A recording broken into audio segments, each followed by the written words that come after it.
daw na kontrabando. Nakukunin ng grupo ni Badong mamaya madaling araw. Ito na ang pagkakataon para mawala ang banta sa buhay namin. Kaya kailangan natin siyang pabagsakin. Kailangan natin magtulungan. Anong ginagawa mo dito? Di ba sabi ko sa'yo, doon ka lang sa bahay? Pumayag ba ako? Bakit si Kanulang yun nandito? Nasaan si Badong? 2 taong walang armas? Napatumba kayo, ha? Palamang, may kumakalaban sa atin na hindi natin kilala. Kahit mahirap, kailangan na natin pabagsakin yan si Badong at si Boss. Kung yun na lang ang paraan para mabuhay kami ng tahimik nila Ate Diana at Ate Beth. Sir Briggs, sigurado ho ba kayo wala talagang naiwan na trace yung kapatid ko sa hotel? Nakausap na ho kaming 3 witnesses, ma'am, na nakakita kay Bebeng nilalabas yung Miss Beth sa building. Tsaka, ma'am, may nakakita din ho sa kanyang hinihila siya ng isang lalaki palayo. Hindi kaya si Badong yun? Hinarang namin kagabi yung operasyon ni Badong. Tigilan mo na ang ginagawa mo. Masyadong delikado. Siguradong mas malapit na ang papsi mo ngayon kay Bossing. Hindi ako magiging kagaya mo. Nakita mo na ang mali. Wala kang ginawa.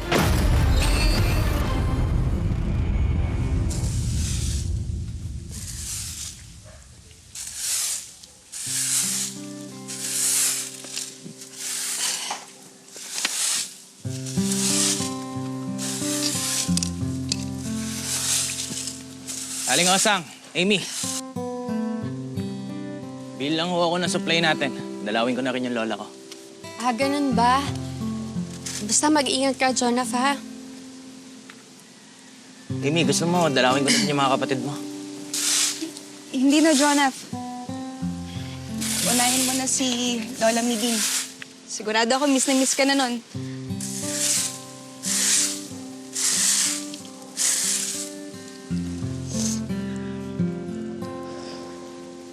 Mag-iingat ka.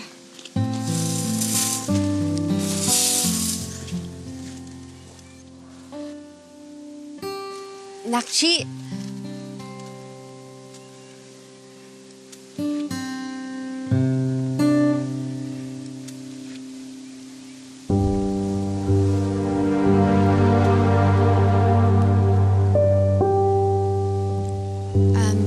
anong gusto mong ihain ko para sa'yo mamayang gabi?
Nak, magmerienda muna tayo habang mainit ang kape.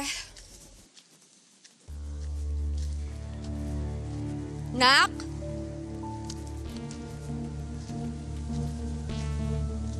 Baby? Amy?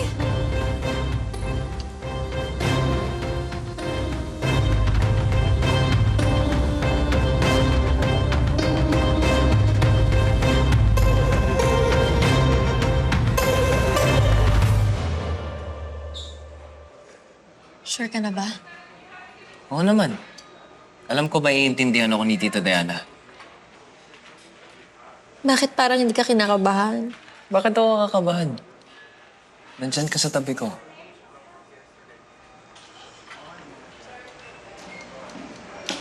Ilon, Diana. Ted. Parang biglaan ata to invitation nyo. Tungkol saan ba to? Buka Upo dito. muna.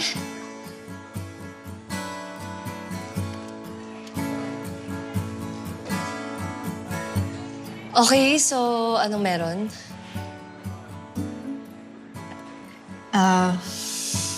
Ate, sorry kung biglaan. Pero may gusto kasi kaming sabihin ni Elon. Actually, may gustong sabihin si Elon sa'yo. Tita Diana, I'm sorry kung hindi pa namin pinaalam sa'yo noon. At sa totoo lang, hindi ko alam kung ito yung tamang time para sabihin sa'yo kasi hinahanap niyo pa si Amy. Pero gusto kong sabihin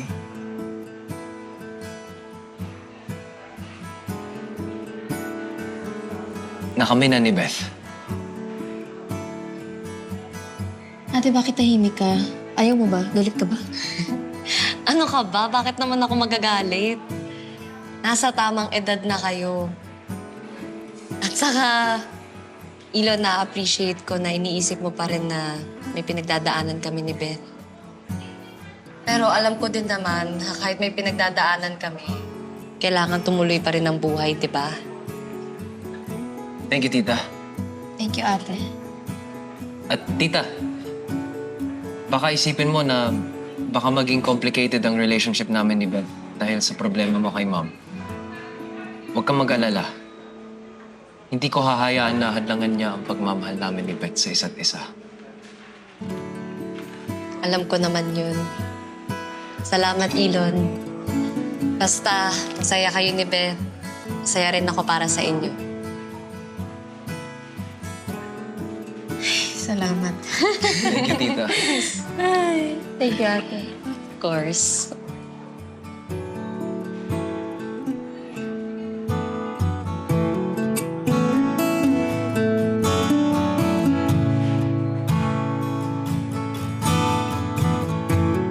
Ano gusto mong kainan, ate? Wow, nilibre niyo ako. Order tayo. Hindi ba sure? Alam mo, mana ka sa tatay mo.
Ikaw lang ang sasabotay sa akin ng ganon.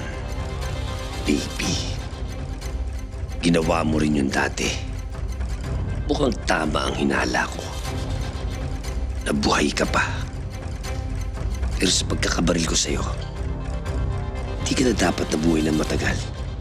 Ibig sabihin, may tumulong sa'yo at iyon ang kasama mo ngayon. Sa susunod na makita kita, titiyakin ko na di ka na mabubuhay, hayop ka.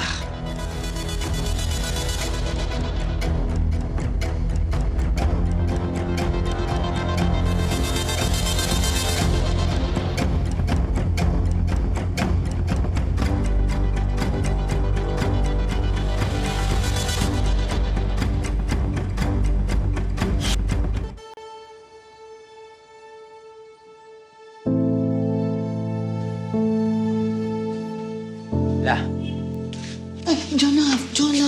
Kutus ko, bakit ngayon ka lang umuwi? Nag-aalala tuloy ako sa'yo. la, madami lang ang inasikaso sa probinsya. Ay, nako, kung ganyan matatagalan ka sa pagproproseso ng lupa ng tatay mo, buti pa sumama ako. Baka makatulong pa ako. La, huwag na. Kaya ko naman ho eh.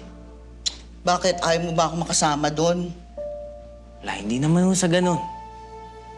Okay na ho kayo dito. Huwag na kayo sumama sa akin. Tsaka nga pala, La, kung mayroon man nung magtanong sa inyo kung nasaan ako, yun na lang ho sagutin. Nako, bakit? Ano pa ginagawa mo doon? Kilala kita. May tinatago ka sa akin, no? Wala naman. Wala. Hinahanap mo si baby, no? No. Nako, ha? Tatandaan mo, hindi ka na pulis. Hayaan mo yung mga kasamahan mo doon ang gumawa nun. At saka, lalo na ngayon, alaya na yung badong na yon. Tatandaan mo yung sinabi sa'yo ng tatay mo noon. Sumunod ka sa batas. Gagawa ka ng tama. At huwag mong kalilimutan, anak ka ng pulis na magiting at responsable.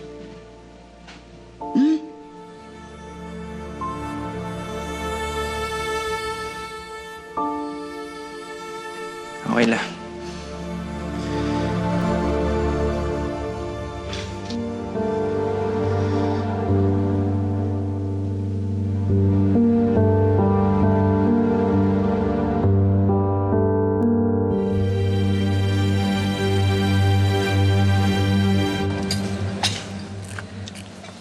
Ano? Ako na. Ako na, Ilon. Ano ka ba? Ako na. Nakakaya naman, tita. Bakit ka nahihiya? Iniisip mo ba na baka iniisip ko di mo kaya buhayin yung kapatid ko? Matagal pa yun, Ilon. Saka alam ko naman na responsable ka. Akin na. Hindi na, kahit na. Kami na, ate. Inaya ka namin eh. Kami na to. O sige, para walang gulo kay KB. O, hati-hati tayo.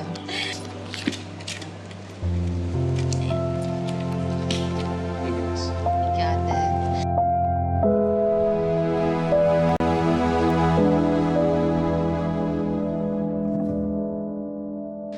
Beth, sa bahay ka nga pa magdi-dinner? Ilon, baka gusto mo rin. Hindi, ate. May lakad pa kami. Tungkol ba yan sa paghahanap kay Amy? Kung wala lang ako trabaho, mamaya sasama sana ako sa inyo eh. Basta balitaan niyo ako kung may malaman kayo agad. Of course. Yes, tita. Ingat kayo. Wala ka nang gusto? Okay na. Ikaw. Tayo, ingat ka. I'm good.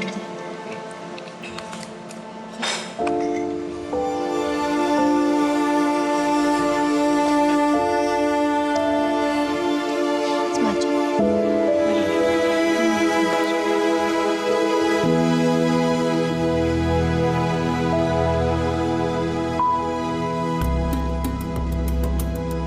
Yan po yung sinasabi kong footage niya inyo nakakaiba. Bago sumabog ang bomba dito sa hotel. Yan pong lalaki buhat-buhat niya ang isang babae at isinakay sa kotse.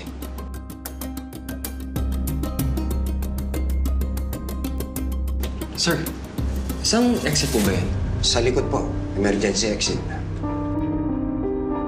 Sir, sandali nga. Pakipause nga po to.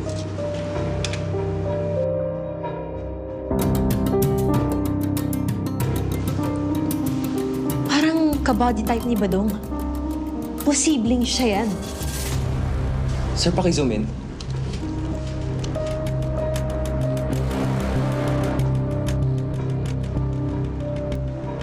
Si Badong na. nasa kamay ni Badong si Amy.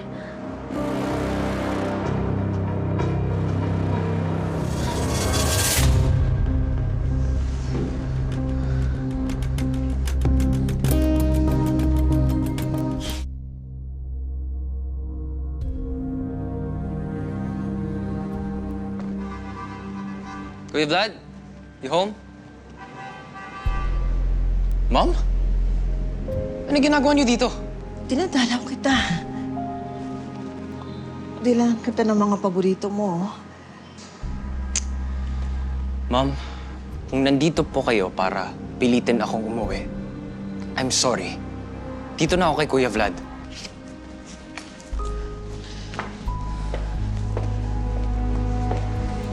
Inon, hindi mo alam kung gaano kasakit sa akin na alam kong galit kayong dalawang magkapatid sa akin. Sana naisip niyo yan noon, ma'am. Hindi ko naman ginusto na magalit sa'yo, di ba? Ginagawa ko naman ang lahat na ito. Para sa inyo. Para sa amin. Or para makaganti kina Tita Diana at Beth. Dahil iniisip mo na nilalayo kami sa'yo. Hindi ba? Kaya ako umalis sa bahay natin, ma'am. Kasi hindi ko matanggap ang mga ginagawa niyo. Sinisiraan nila ako sa inyo. Yun ang totoo. Anak, nawaworry ako sa'yo. Paano mong binubuhay ang sarili mo? Wala ka namang credit card, anak. Paano? Ma'am, may sweldo na ako. Okay? Nabubuhay ako ng sapat dito. Hindi mo na kailangan mag-alala. Darating ang araw, anak. Lalapitan mo ako. At magmamakaawa ka sa akin. Pero hindi kita tatanggihan. Dahil anak kita. I love you, baby. Miss na miss kita, anak.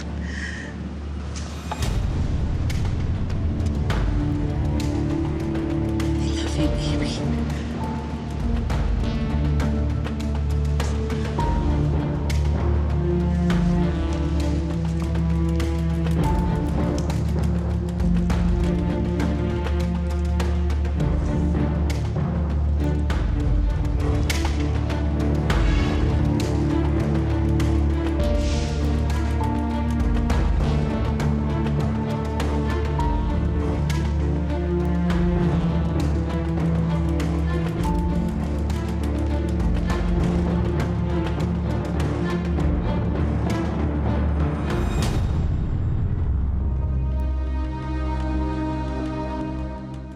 Umanda kayo, Diana, Beth. Hindi ninyo magagawang sirain ang pamilya namin. Uunahan ko na kayo sa kung ano man ang gusto ninyong gawin sa amin.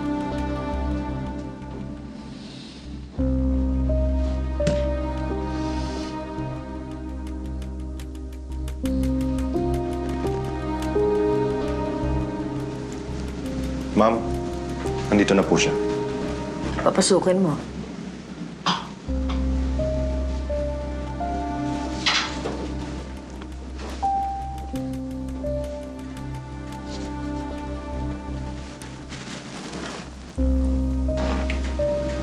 Roxanne? Yes, ma'am. Ako po si Roxanne, ang bagong head ng Interior Design Department. So, ang ibig mo sabihin nun you work closely with my son, Vlad? Yes, ma'am.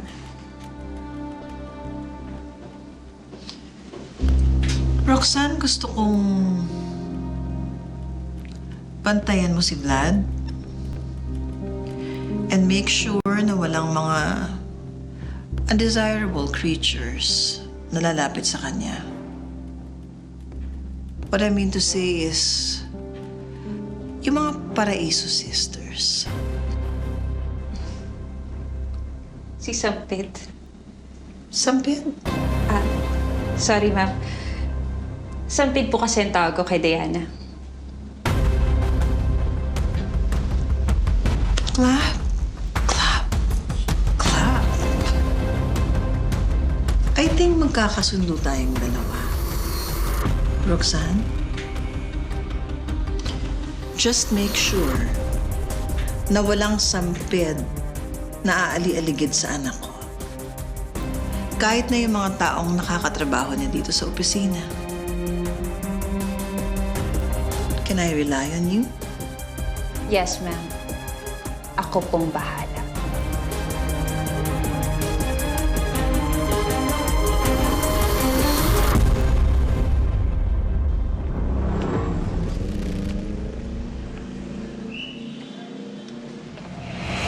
Hi!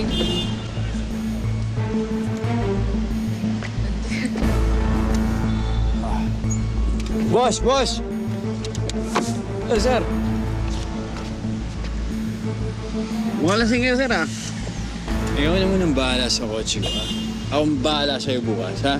Ako lang problema, sir. Na kayo, sugay naman kayo dito, eh. Babalik ako to bukas, ha? Okay po, sir. Ako po ang bahala dyan.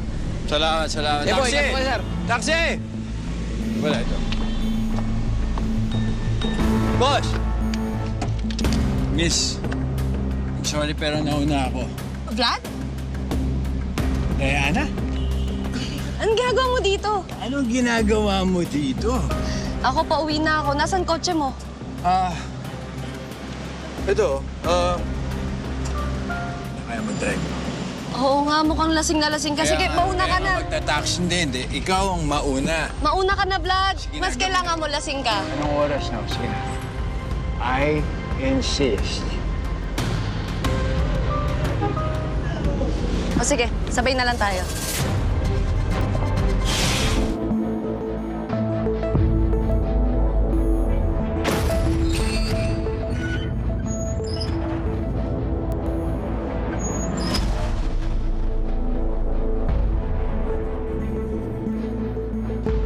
Boys, kinig kayo. Ingatan niyo yung mga yan, ha? Pag may nangyari dyan, hinti kayo sa akin. Ha? Bago pa kayo bulyawan ni Papsi. Sige, gano'n. Uy, pasok niyo na!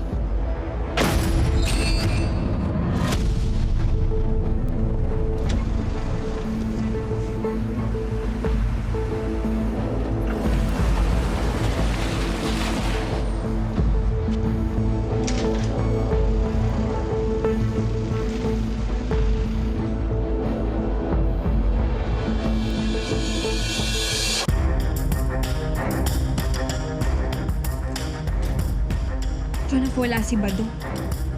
Si Kanuna yung pinapatrabaho niya sa dating siya ang gumagawa. Tingin ko human shield niya to si Ganu, eh. Para pag natiklo siya ng pulis, may panahon siya para makatakas.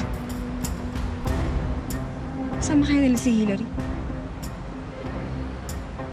Wala tayong mapapala dito. Ako na muna papasok. Jonah, hindi tayo uuwi hanggat hindi natin nalalaman kung anong tinatago nila dyan sa loob.